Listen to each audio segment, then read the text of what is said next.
자,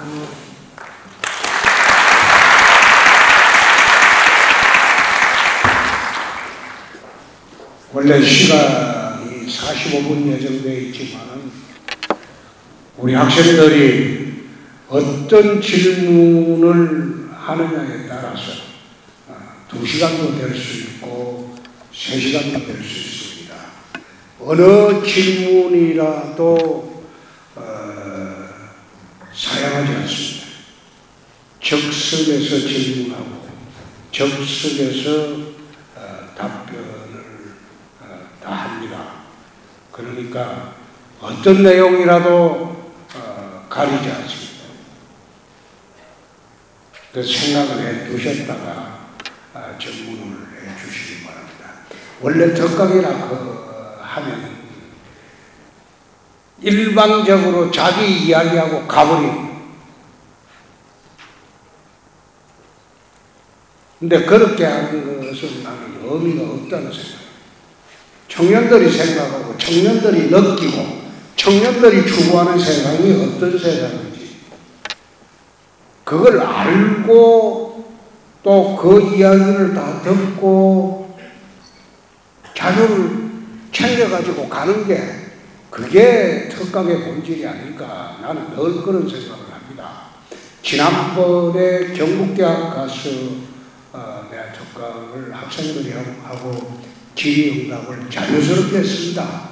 그러니까 여러분들도 뭘 물어보실지 생각해 두셨다가 나중에 자연스럽게 물어보시기 바랍니다. 대구가 원래 일제시대부터, 일제강점기 시대부터 대구는 한반도의 3대 도시. 그때 한반도의 3대 도시가 서울, 평양, 대구였어요. 그만큼 대구의 위상이나 대구가 대한민국에 가지는 그런 포효는 엄청나게 컸습니다. 지금 부산하지만 부산은 그거는 아예 그때는 비교 자체가 안 됐어요. 한반도의 3대 도시가 서울, 평양, 대구였어요. 근데 그런 대구가 지금 GRDP가 전국에 꼴찌가 돼버렸죠. 17개 자치단체 중에서 지역의 생산력이 꼴찌. 시민소득이 울산의 절반밖에 안 돼요. 거지도시가 돼요. 대구가 왜 이렇게 몰락했나? 그 몰락한 원인을 우리가 정확히 보고 처방을 해야 되는 게 나는 시장의 책무라고 생각합니다. 그래서 구체적으로 뭐 때문에 됐다, 그 이야기 하는 것보다도 대구가 몰락한 원인을 우리가 나름대로 알고 있기 때문에 다시 일어서기 위한 처방을 지금 하고 있다. 나는 정치하는 내내 표를 넣으시고 정치를 하지 않습니다. 표를 넣으시고 퍼주는 파퓰리즘 정치도 하지 않습니다. 언제나 내 나라, 내 국민, 그리고 내 지역을 어떻게 하면 아름다운 미래 만들 수 있을까?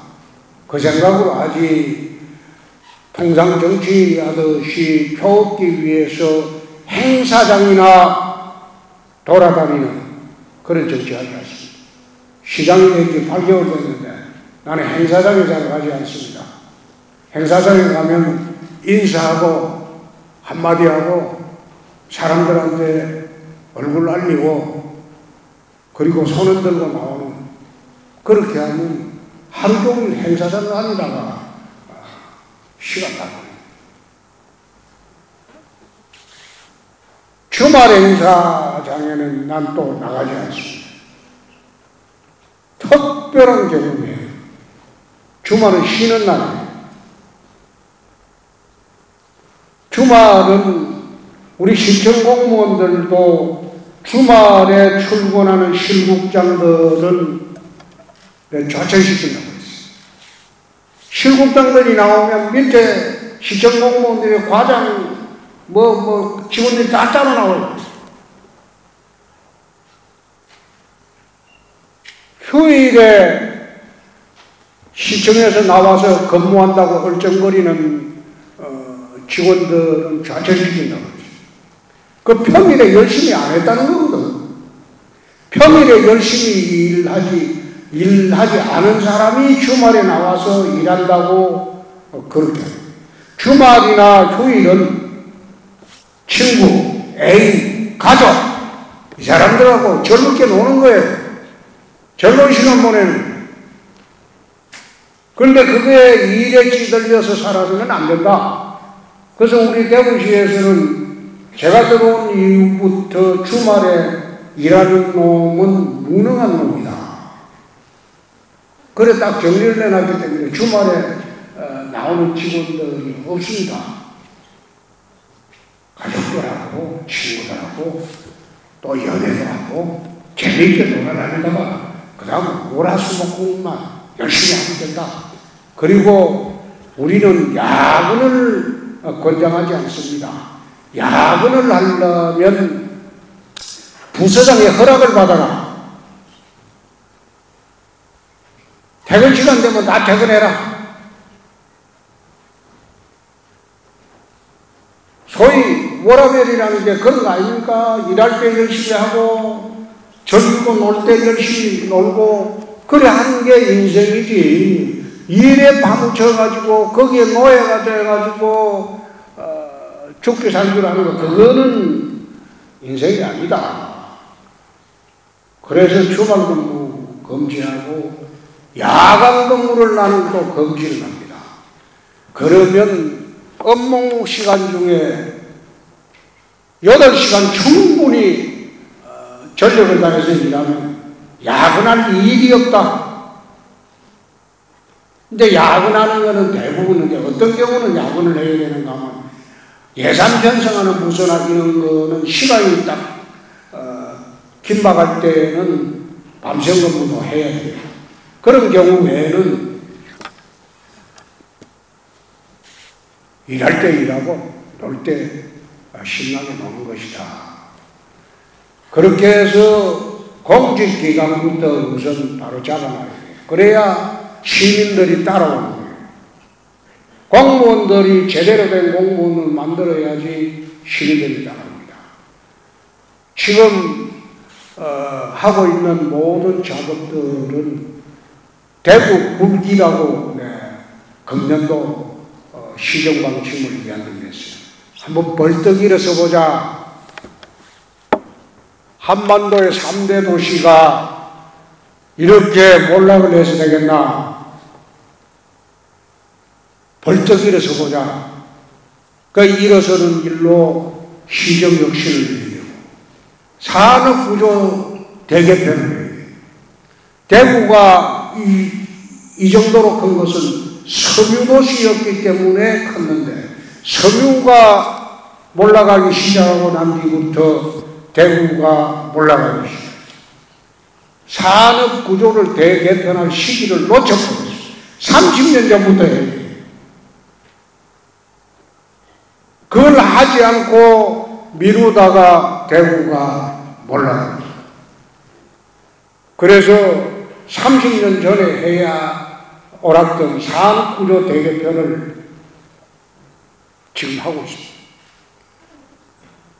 방금 공항 이야기를 총장님이 하신 겁니다.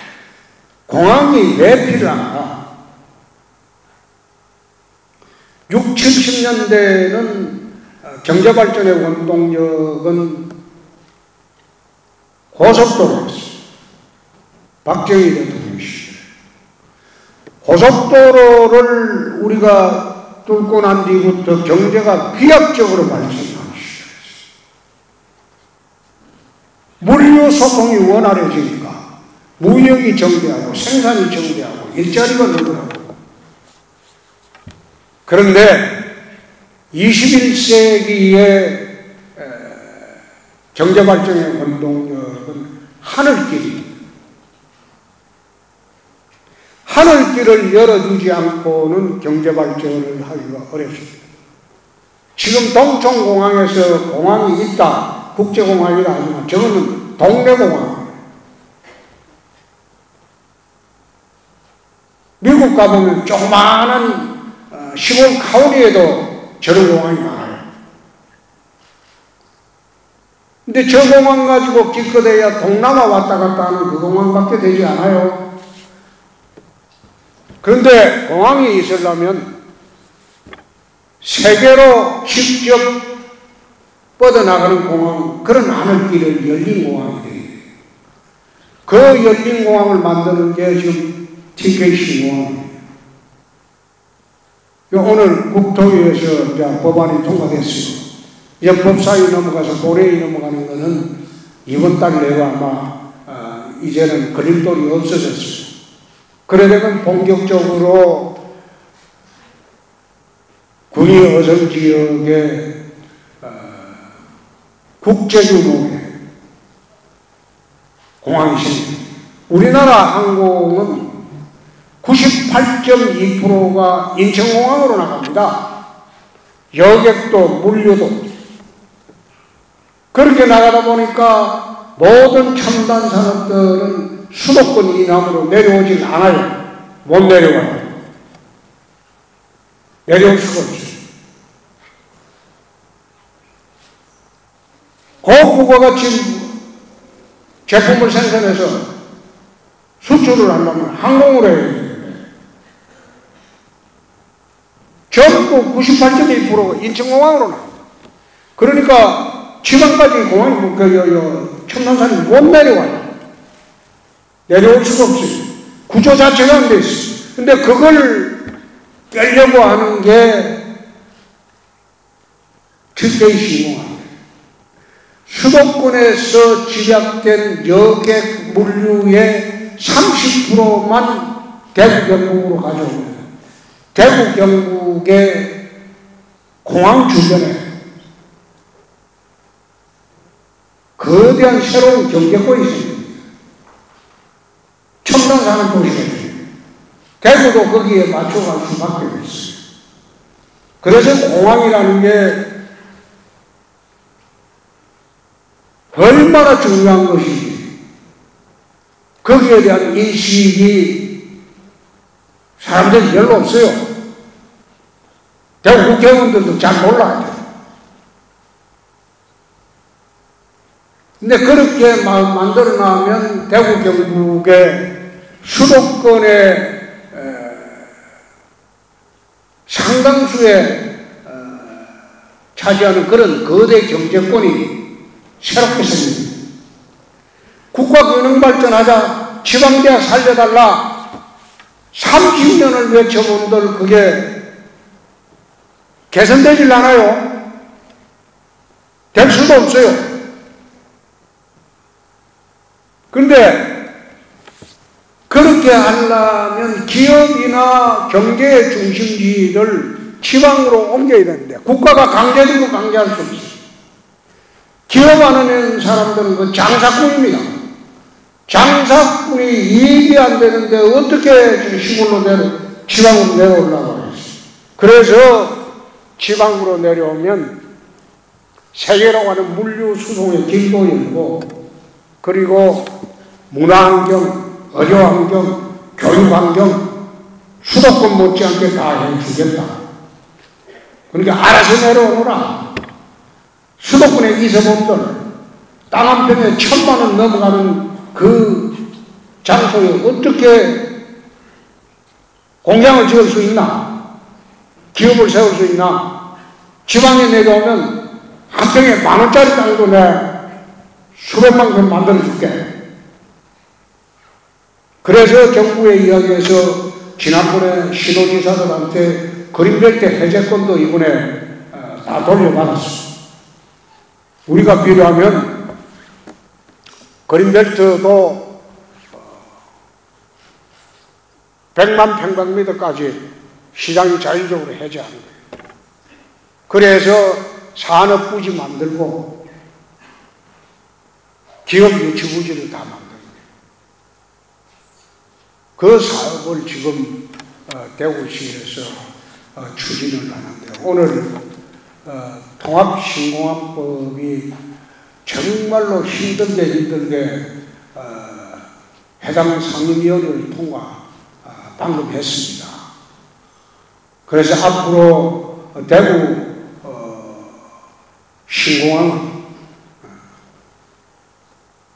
국제적인 규모 그리고 인천공항의 적어도 기능의 절반 이상을 우리가 흡수할 수 있도록 그렇게 공항을 만들고 기업 유치를 하고 그 주변에 공항도시 그리고 대구를 중심으로 한 국제적인 경제권을 새로 만들 준비를 오늘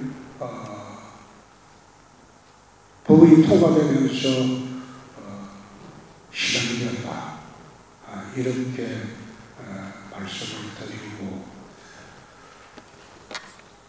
대구 청년들이 서울을 가지 않아도 서울 못지않는 주거 환경, 직장 환경, 그리고 문화, 교육 환경 다 갖출 수 있도록 그런 준비를 앞으로 4년 내에 다 하겠다. 나는 준공식을 단 하나를 보지 않아도 됩니다. 기공식만 하고 그 추진하는 대구 미래 50년 사업들이 세팅만 해요. 그 다음부터 제가 안 하더라도 누가 들어오더라도 그 사업은 미래 50년 사업은 진행될 수 있게 세팅만 해놓은 거예요. 그래서 우리 여러분들이 자연스럽게 그리고 좀 더 꿈과 희망을 갖고 살 수 있는 터전을 만들도록 하겠습니다. 청년이라는 게 청년의 덕질이라는 거예요.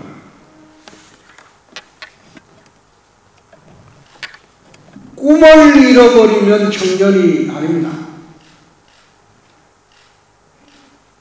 항상 청년은 꿈을 꾸어요.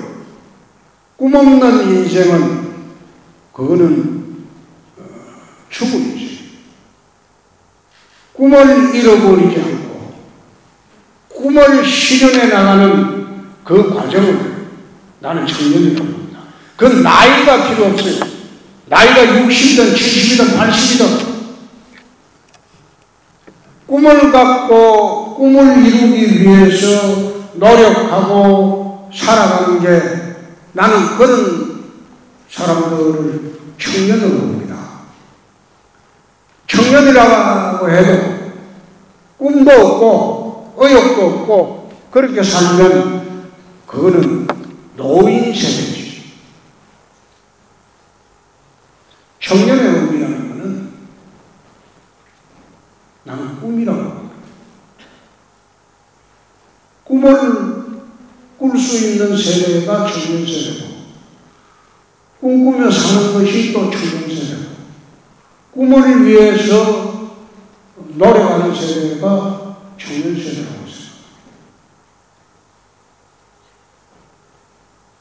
제 이야기는 여기서 끝이고 질문 받겠습니다. 무슨 질문이 있다 하시죠? 자, 마이크 갖고. 늘 하늘길을 열어서 대구시 도약을 한 단계 더 하신다고 하셨는데 저번 주에 하셨던 다낭 방문을 통해서 어떤 쪽으로 교류를 더 활성화할 것인지, 또한 취업을 앞둔 저뿐만 아닌 많은 청년들이 베트남뿐만이 아니라 대구와 자매 결연을 맺은 미국의 애틀란타 또는 대만 타이베이 등 많던데, 해외로 취업하거나 반대로 해외 기업이 저희 대구에 잘 정착할 수 있도록 생각 중이신 방안이 있는지, 그게 정말 궁금합니다. 베트남 다낭은 관광지입니다. 그건 관광지입니다. 산업이랄 거는 없습니다. 그래서 오히려 우리가 베트남 다낭을 어떻게 도와줄지 거기에 초점이 있는 것이고, 그 외에는 다낭이 우리를 어떻게 해줄 것인지 그건 없습니다.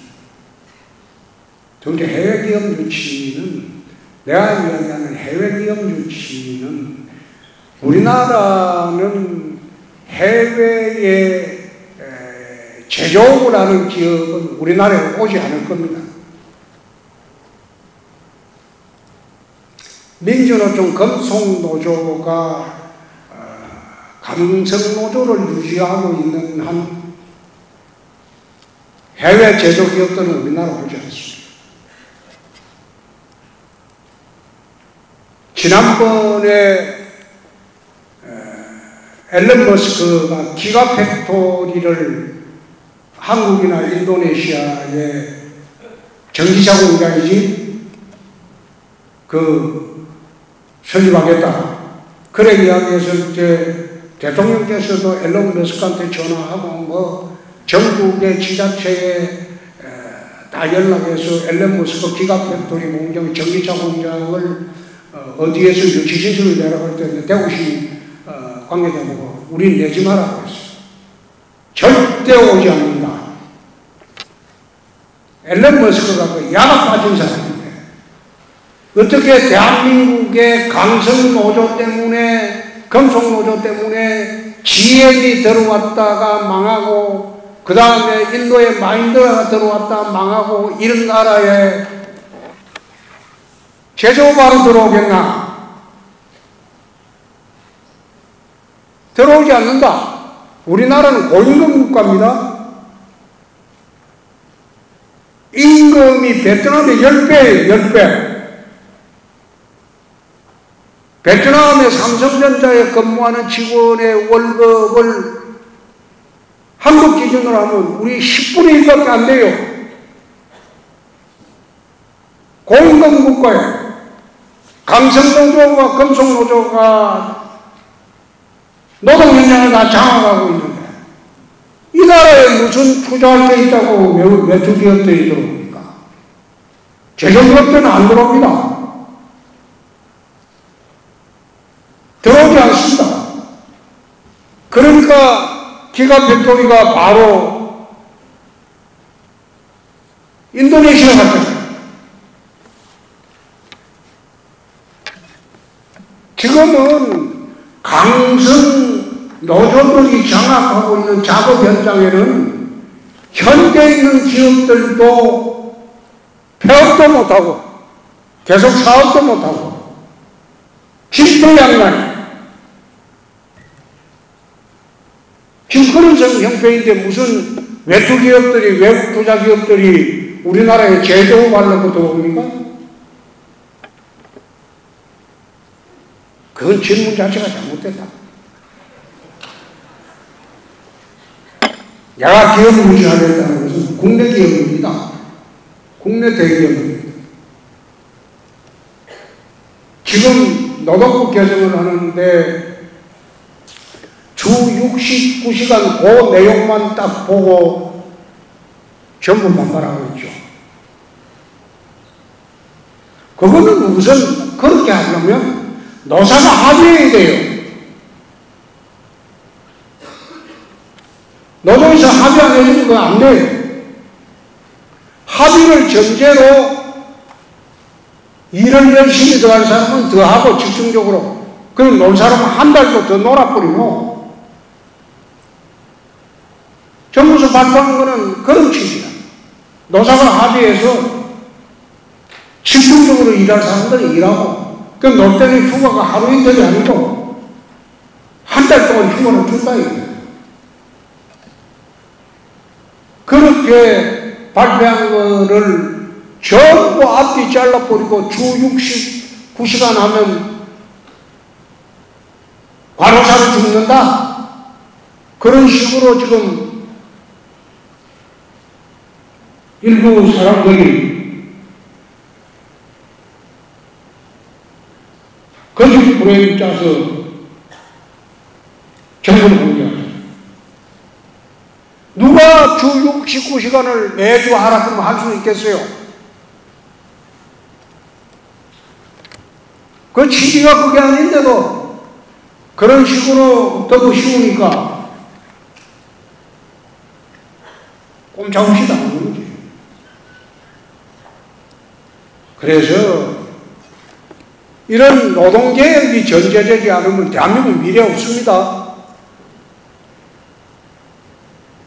노동개혁이 전제되지 않으면 여러분들의 일자리도 없어집니다.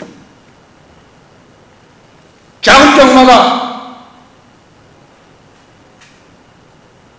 새로운 인원 뽑을 때 자기 자식들 다 채용하고 지금 어느 작업장에 단체 교섭을 한번 보십시오. 그런 데 많습니다. 자기 퇴직하면 지 아들이 그 자리에 그 새로 뽑을 때도 노동 가족만 우선적으로 쳐. 그런 식으로 지금 다 와꾸를 짜가지고 대한민국을 끌고 가고 있어요. 그 노동개혁이 이루어지지 않으면 여러분들 앞자리도 일할 자리도 없어요. 노동개혁을 해야 돼요. 기득권 강성노동 카르텔을 깨지 않고는 이 나라 산업의 미래는 없습니다. 또 네, 다음 질문 받도록 하겠습니다. 네. 안녕하십니까. 네, 우선 SN을 재밌게 봤습니다. 저는 그 정치외교학과 1학년에 재학 중인 김경환이라고 합니다. 제 꿈이 통일정책연구원이라 대북정책에 관심이 많은데요. 시장님께서 먼 훗날 대통령이 되신다면 어떠한 대북정책을 펴실 것이고 또 지금 현 정부의 대북정책을 어떻게 바라보시는지 궁금합니다.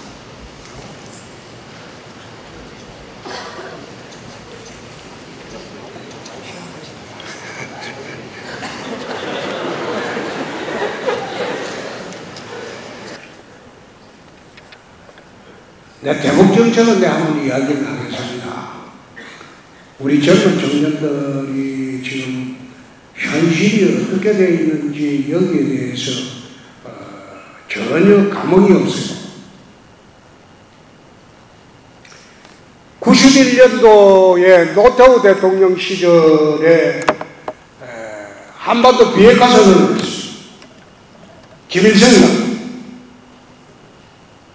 그런데 노태우는 그 덩신처럼 쏘가가지고 비핵화선언하고 한국에 있던 미국의 전술 핵무기를 전부 다 빼내갔어요. 미국에서. 덩신이지. 근데 그때부터 김일성이는 핵 개발하는 것이죠. 한반도 비핵화하자. 남북이 합의됐어. 이 덩신은 한국에 있는 전술 핵무기를 싹 빼하고 나가버렸어요. 미국. 그리고 김일성은 그때부터 본격적인 핵 개발을 시작했어요.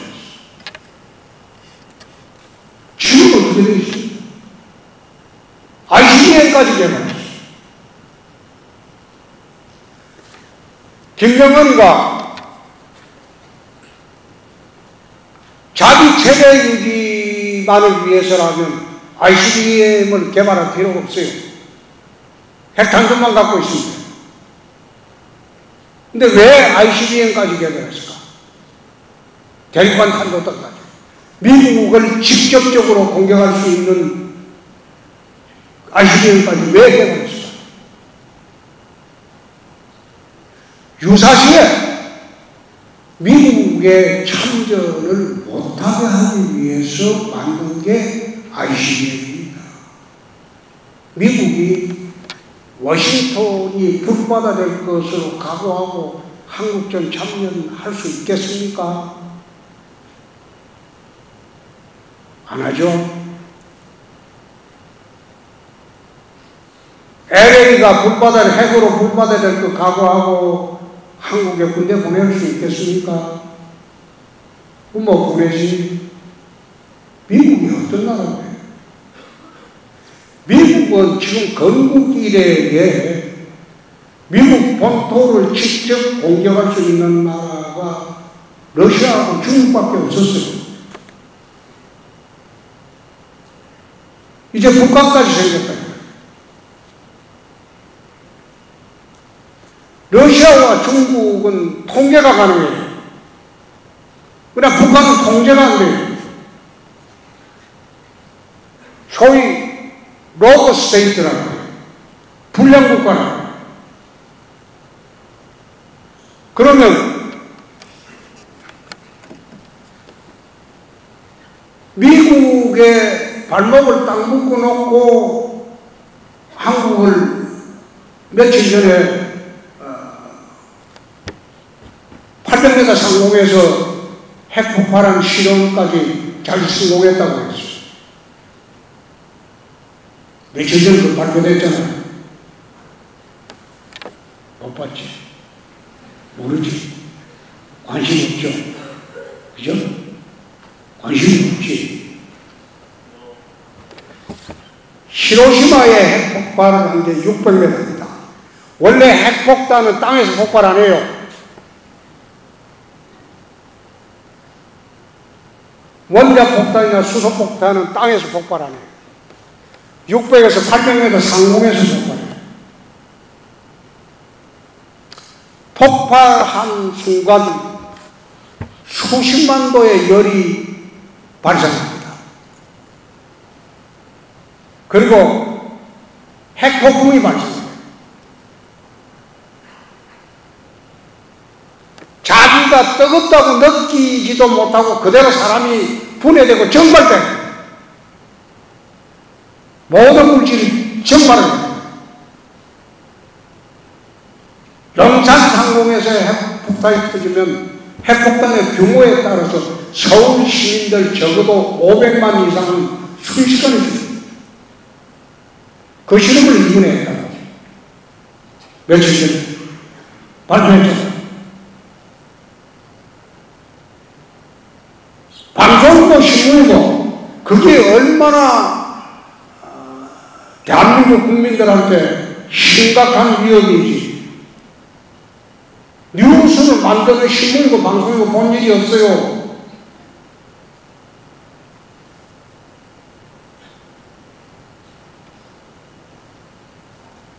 속편만 우리 같은 경우는 살 만큼 살았다. 살 만큼 살았기 때문에 지금 가도 아깝지 않는 세월이에요. 남아있는 청년들의 문제.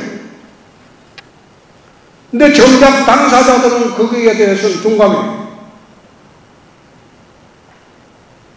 대북 정책하면서 평화공존하자. 거기에 혹에 빠져가지고 2018년도 지방선거 앞두고 문재인 대통령이 남북 정상회담 하면서 곧 통일이 될 것처럼 핵폐기할 것처럼 거짓말했죠. 국민을 속여가지고 지방선거를 갖다가 사치해서 전 국민을 속여. 그때 어느 방송사에서 김정은의 지지율 조사는 80% 나왔어. 그만큼 국민 전체를 속였던 게 2018년도 지방선거. 그래가지고 지금 김정은이 하는 거 보세요. 핵탄두 곧 100개 이상 됩니다.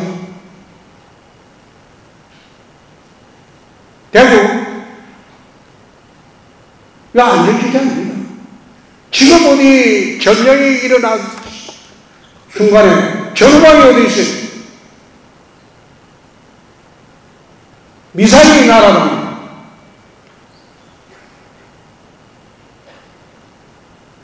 핵이 춤추는 바입니다. 국가안보라는 것은 0.1%의 위험이 있더라도 대비를 해야 되는 게 국가안전보장입니다. 그게 나라를 지키는 5천만 국민의 생명과 재산을 지키는 가장 중요한. 근데 거기에 대한 인식이 없어요. 그저 좌파들이 평화. 김정은이가 평화를 추구를 할 수 있겠습니까?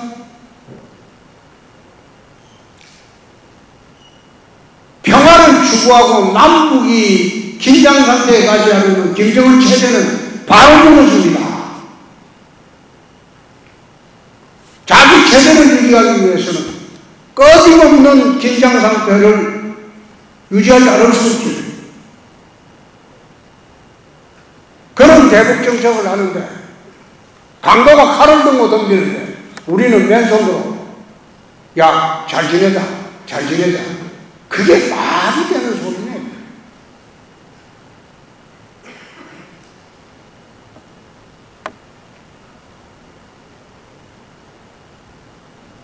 DJ, 노무현, 문재인 3대에 걸쳐 대북 정책하면서 핵이 완성됐어.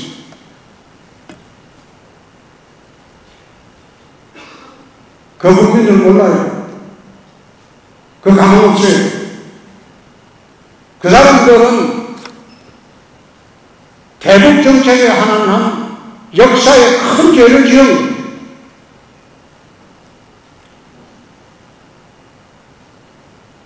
무장해. 힘을 갖고 있어야지 못 되는. 힘없는 사람이 칼 들고 던지는 거예요. 봐달라고 싹싹 빌다가 세월 보낼 겁니까? 평화라는 건 핵 균형, 군사적 균형, 그리고 무장 평화만이 평화를 지킬 수 있습니다. 이쪽에는 무장해제하고 저쪽에는 날로 핵이 정치화되고 적응이라도 어떻게 거기에 평화가 있을 수 있어요?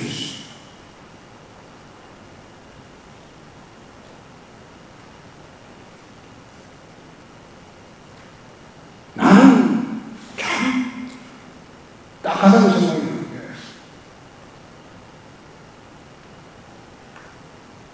남북이 평화공존은 얼마나 좋겠어.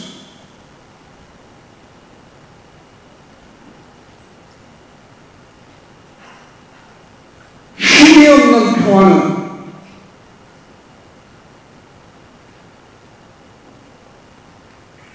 그건 노예지. 노예 상태.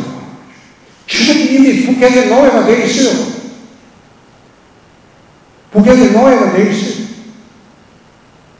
근데 그걸 제대로 대응. 이 정부에서 그거 대응하려고 일본하고 윤석열 대통령은 그렇게 하고 싶겠습니까?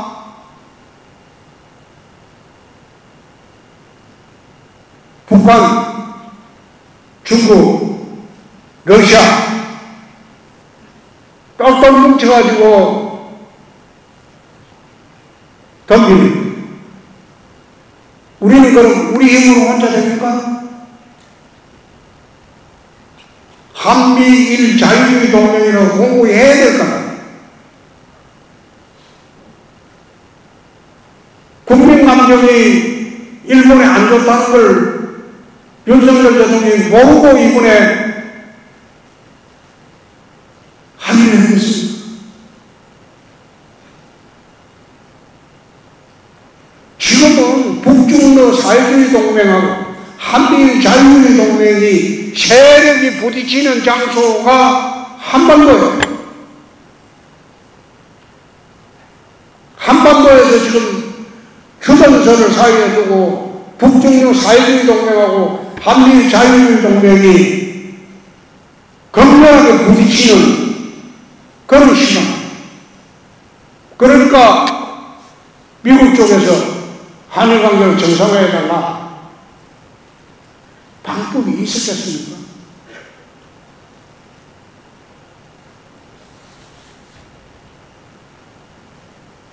일본이 예뻐서 가서 합의를 맺겠습니까?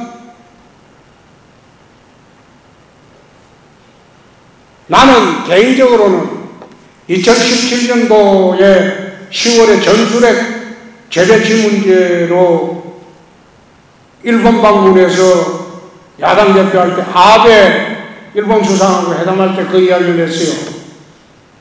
아베 수상이 첫마디 그러더라고요.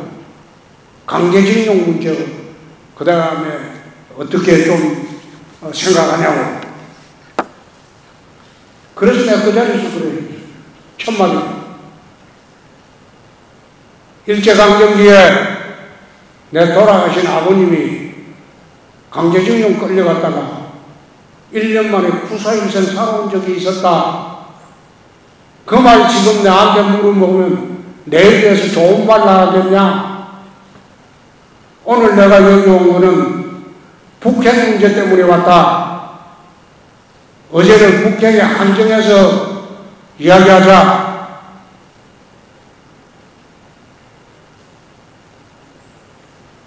2017년도 10월에 일본 갔을 때 일본 NHK 아사히 TV하고 회견할 때도 그랬어요. 그 질문하길래 똑같이 이야기했어요. 내가 그 문제에 대해서 내 입에서 좋은 말 나가겠냐? 그건 질문하지 마라.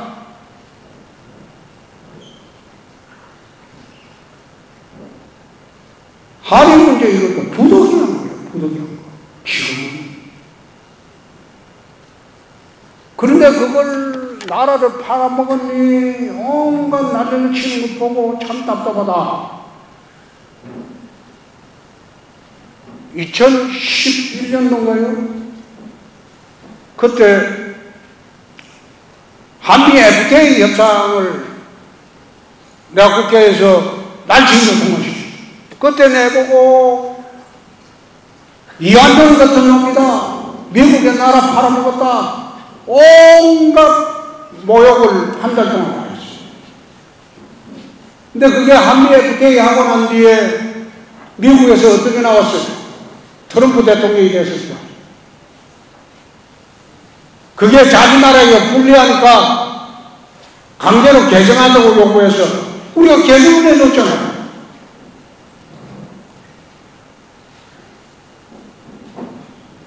자, 그 정도로 이야기하고 나머지는 여러분들이 판단하십시오. 예.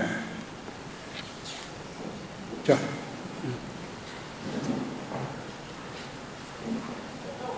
왜 그거만 자꾸 묻노? 쭉 돌아가면서 해, 돌아가면서. 네, 지금 3시 수업이 있는 학생들이 많은데도 약간 어수선함이 있는데 이제 다음으로 질문 받겠습니다. 네, 학생 여러분들은 조금만 접수해 주시면 감사드리겠습니다. 네, 처음 뵙겠습니다, 시장님. 저는 사회복지학과 졸업반 이용준이라고 합니다. 처음 뵙겠습니다. 우선은 사람의 진심은 통하는 거라고 생각하는데 오늘 시장님 강연에서 좀 진심을 많이 느꼈습니다. 첫 번째는 이제 대구시 발전과 이제 변화, 그리고 두 번째는 청년들의 꿈에 대해서 계속 이야기해 주시면서 꿈을 가져라, 그리고 꿈에 계속 도전하라는 의지를 저희에게 계속 심어주셨습니다. 저에게도 꿈이 한 가지 있습니다. 저는 주짓수라는 스포츠를 하고 있는데 이 스포츠 대회에서 굉장히 승리지상주의 문화가 만연합니다. 근데 해외 대회에서는 이제 기부 문화가 좀 활성화되어서 스포츠인들이 기부를 하는 문화가 계속 성행해서 이루어지고 있습니다. 저도 그래서 2022년 9월 대구 창조경제혁신센터에서 1,000만 원 지원받아서 대한민국 최초로 기부 주짓수 대회 히어로 오브 주짓수라는 걸 개최했습니다.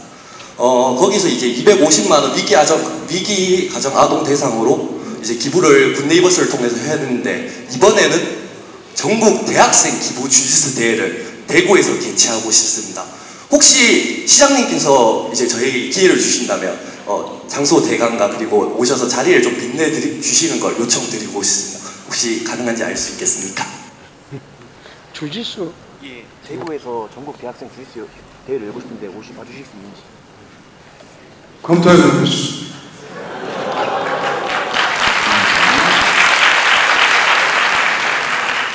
네, 다음 질문자 보도록 하겠습니다. 앞에 계신 하얀 색깔 건물팀 정도 질문해주세요. 여학생들도 좀 질문하도록 해요. 건축과학과 2학년 신단홍입니다. 뵙겠습니다. 시장님께서 청년은 꿈이 있어야 한다고 말씀하셨는데 시장님이 청년이셨을 때 꿈이 무엇인지 궁금합니다. 저는 의사가 꿈이었어요. 고등학교 2학년 올라갈 때 지금은 어떨지 모르지만 문과이과가 나뉘죠. 그렇죠? 응? 나는 이과입니다. 의과대학 가려고 이제 이과로 가려고 했어요. 그래서 의과대학을 경북대학교 의과대학 가려고 이과에서 공부를 3학년도까지 다 했는데 저희 아버님이 이제 3학년 때, 고등학교 3학년 때 시골에서 보내더만 내려가 보니까 의과대학 학비가 많이 드니까 육군 상한학교가 그건 학비도 안 들고 그거 가면 돈도 주고 졸업하면 대학 학사 자격 주고 육군 소위 주니까 그걸로 가라고. 그래 육사 시험을 봤어요. 그게 71년도 10월에 대구고등학교에서 이제 육사 시험을 봤는데 합격을 했어요. 이과로. 그때는 문과 이과를 나눠서 육사 시험을 봤죠. 합격을 했는데 한 2달 동안은 이제 그때는 이제 예비고사가 수능시험이 아니고 예비고사입니다. 대학 입학 자격시험. 그 12월 초에 있었어요.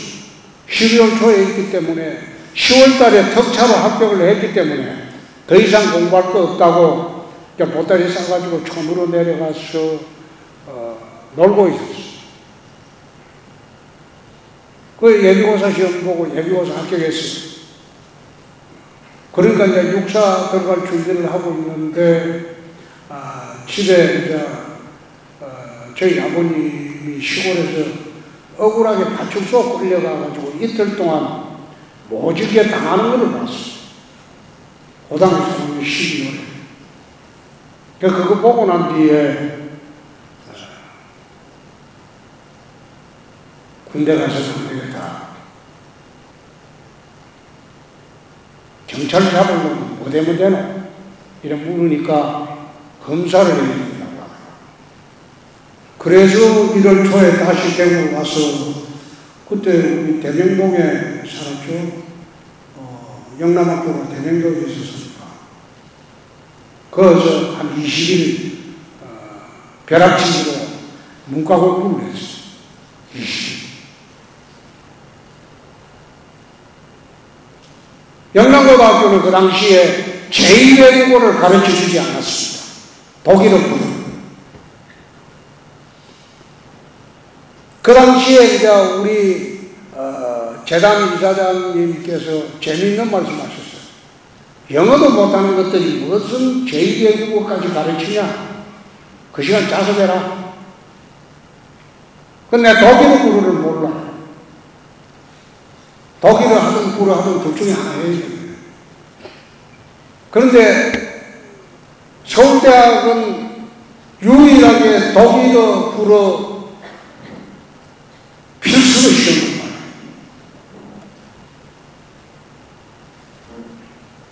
그 우리 학교 졸업생들은 제2외국어를 못했기 때문에 아예 서울대학은 누구라도 갈 수가 없어요.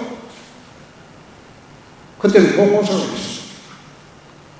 그래서 내가 고려대학교 법과대학을 시험 보러 갔는데 시험 보고 난 뒤도 된다고 생각을 안 했어요. 근데 그게 대학교더라고요. 그래서 이제 법과대학 가서 검사가 됐지. 난 검사 평생 할 줄 알았는데 검사도 하다가 보니까 검찰 내부 수사하다가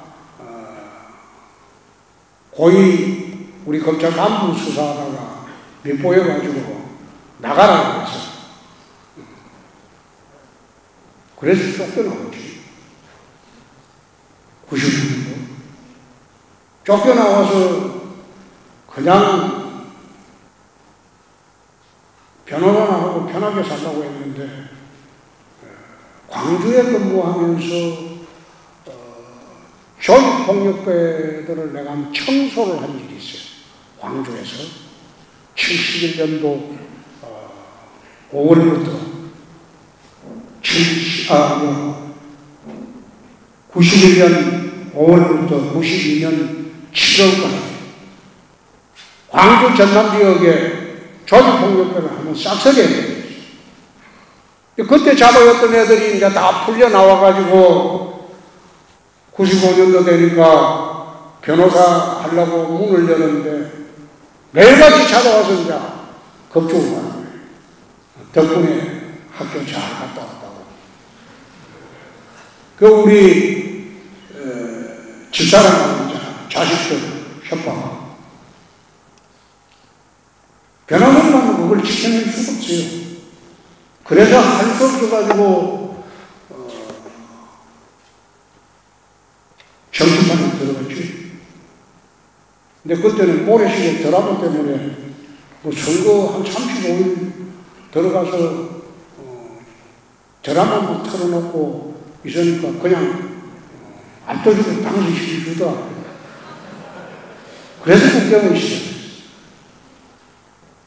그래서 꿈이 많이 바뀌었죠. 의사, 군인, 검사, 그 다음 정치, 상황에 따라 많이 바뀌었어요. 그러니까 어떤 꿈을 꾸더라도 꿈은 세월이 지나가면 또는 주변 환경이 바뀌면 바뀌게 된다. 또. 네, 다음 질문 받도록 하겠습니다.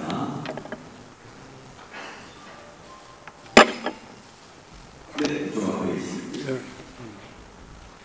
안녕하십니까. 저는 지구환경과학과 1학년 장윤명이라고 합니다. 이렇게 질문을 드리게 되어 정말 영광스러운데요. 시장님께서는 어떤 마인드로 항상 동기부여를 하셨는지에 대해 궁금합니다. 꿈이라고 하죠.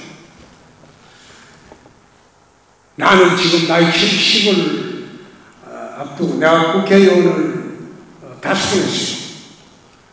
경남지사도 당대표를 2번이나 했어요. 원내대표도 했고 상임위원장도 2번이나 했어요. 해볼 만한 건 다 해봤어요. 그래도 나는 꿈을 꿉니다. 모든 동기는 꿈에서 비롯돼요. 지구환경과학과 그 옛날에는 별볼 일 없었는데 지금은 굉장히 중요한 거예요. 굉장히 중요한 그런 학문이라고. 열심히 하세요. 네, 다음 질문 받도록 하겠습니다. 네, 저 앞에 계신 작가님이신. 야, 이거 앞에도 안 되고. 보세요. 안녕하십니까. 환경과학과 3학년 재학 중인 이태은이라고 합니다. 시장님은 시장님이시기에 앞서 젊은 층 사이에서 굉장히 인기 있는 정치인이셨는데 젊은 층 사이에서 인기 있는 정치인으로서 활동하실 수 있었던 비결이 무엇인지 궁금합니다.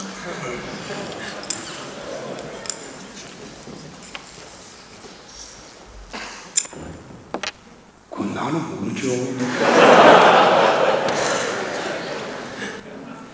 그게 지금 젊은 층들이 좋아하는 게 가시, 위선, 이 실화다.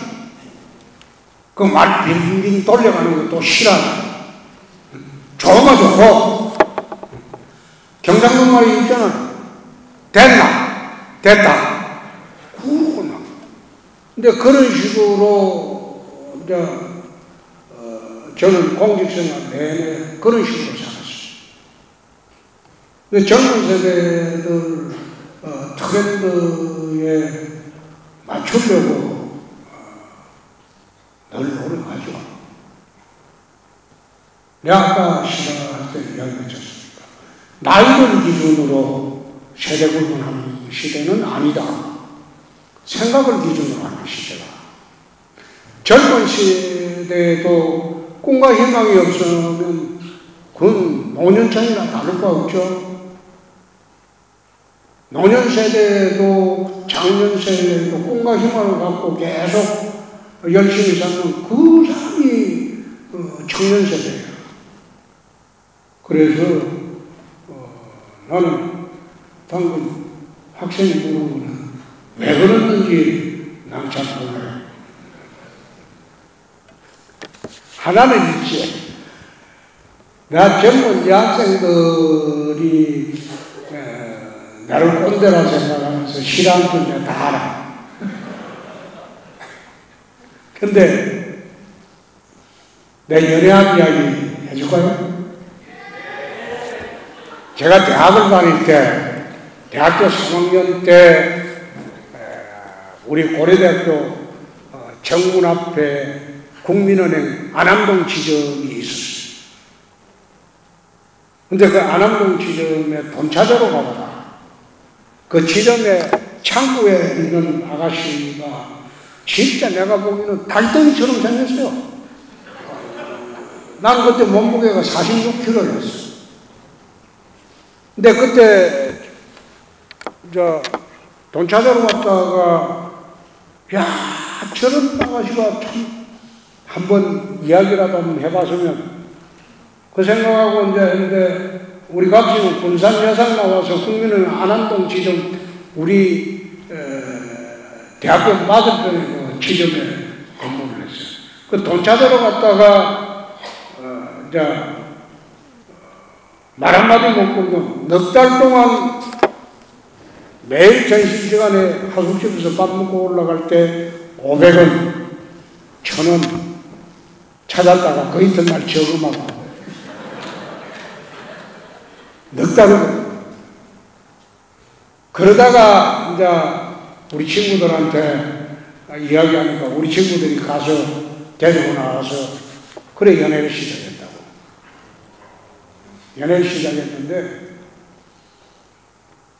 그때만 해도 영원한 감정이 극렬하게 안 좋을 때입니다. 우리 처갓집에서는 우리 장인어른 장모님은 그 당시에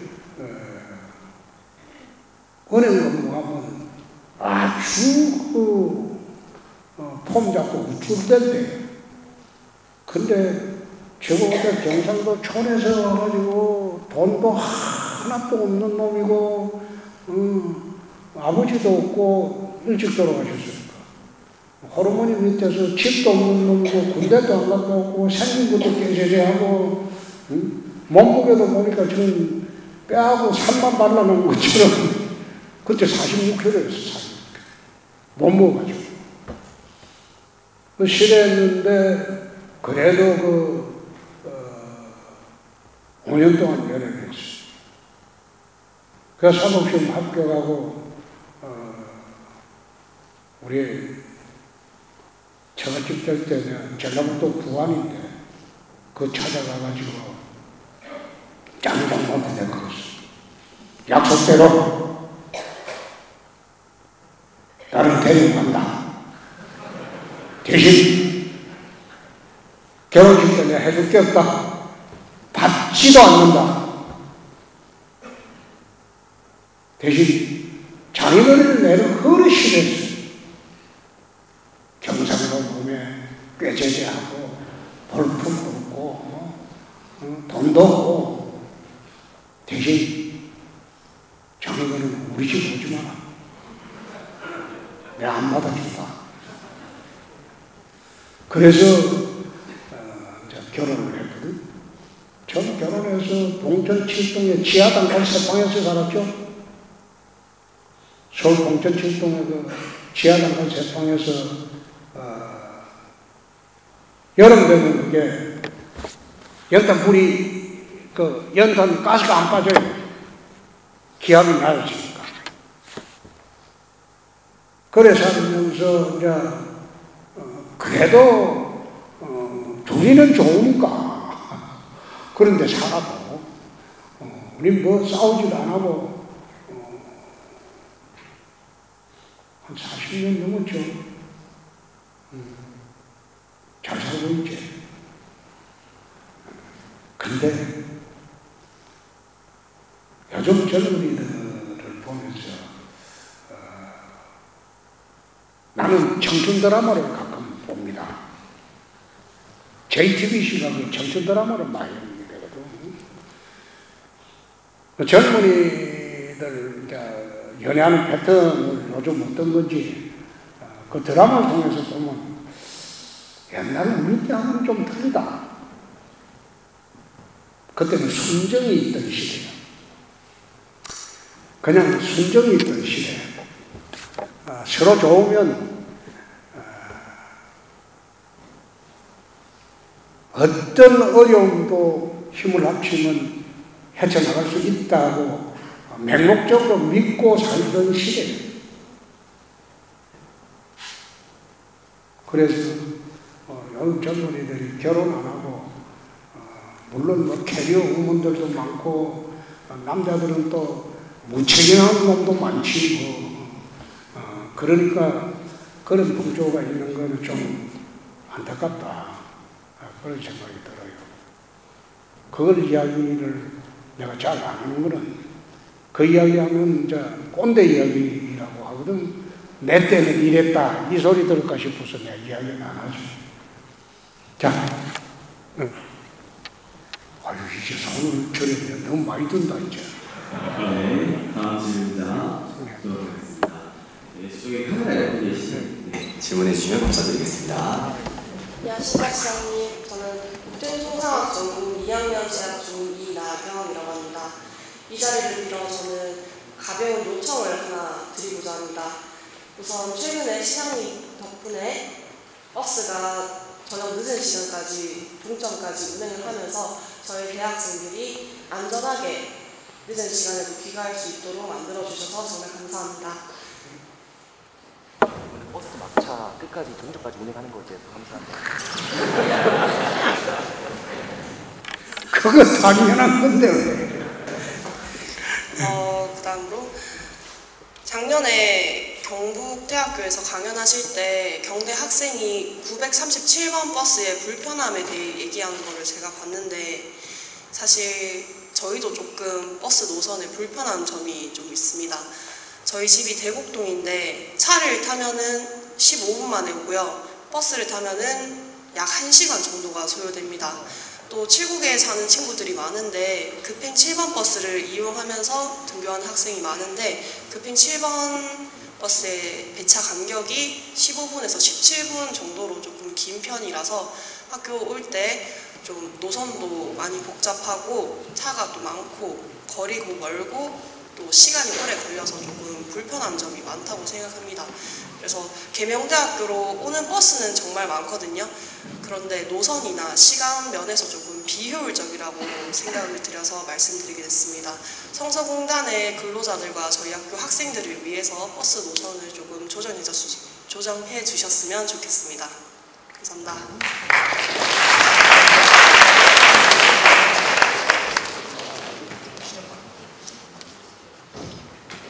얘가 다 들었어. 가서 정리할게.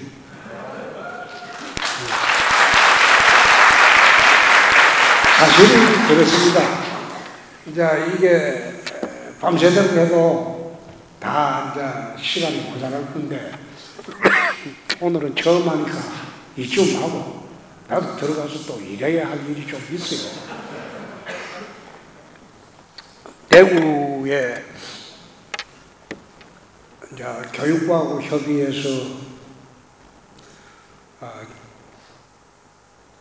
지방대학을 육성하는 정책을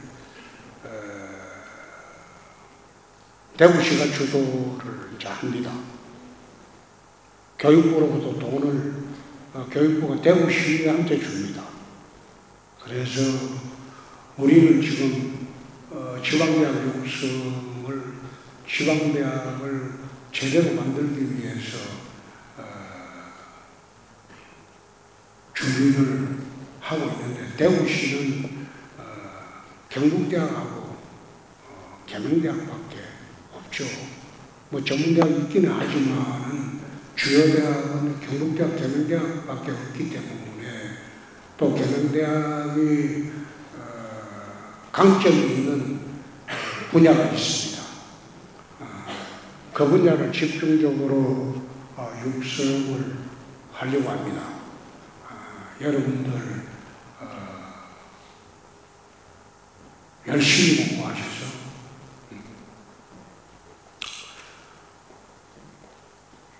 대한민국 사회라는 게 참 특이한 게요. 대학문을 나가면 책을 볼 시간이 없어요. 대학문을 딱 나서는 순간 책을 볼 시간이 없어요. 옛날에 공부할 때는 한 달에 2번 정도 책을 읽었어요. 정치 시작하고 난 뒤는 책을 읽을 시간이 없어요. 대학 때 축적된 지식은 평생 갑니다. 여러분들은 그거 지금 못 느끼겠지만 졸업하고 난 뒤에 여러분들이 책 잡고 차분히 독서할 수 있는 시간이 없습니다. 그래서 이거는 제 경험이 그랬으니까 여러분들도 학교 다닐 때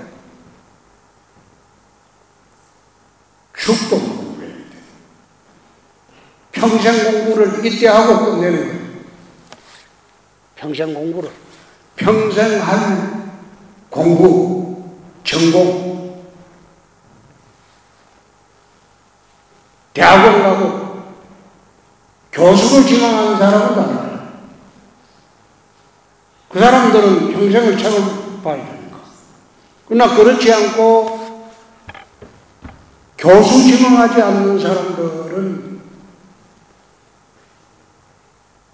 지금 이 순간 이외에는 졸업하면 여러분들은 책 볼 시간 없어요. 지금 열심히 괜히 와서 그 덩어리 가서 공부 열심히 하고 하라고 했다고 또 가고 난 뒤 욕하지 말고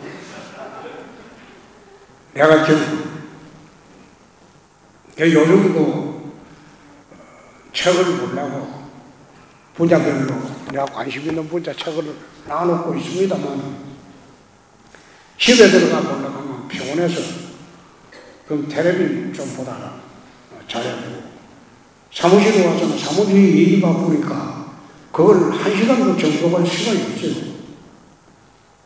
그러니까 여러분들처럼 마음대로 공부를 할 수 있는 시간이 주어졌을 때 후회 없이 공부하라.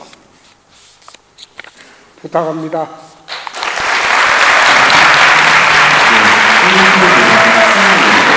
파워풀! 네! 한 번 더 하겠습니다. 파워풀! 네! 예, 감사합니다. 하나, 둘. 감사합니다.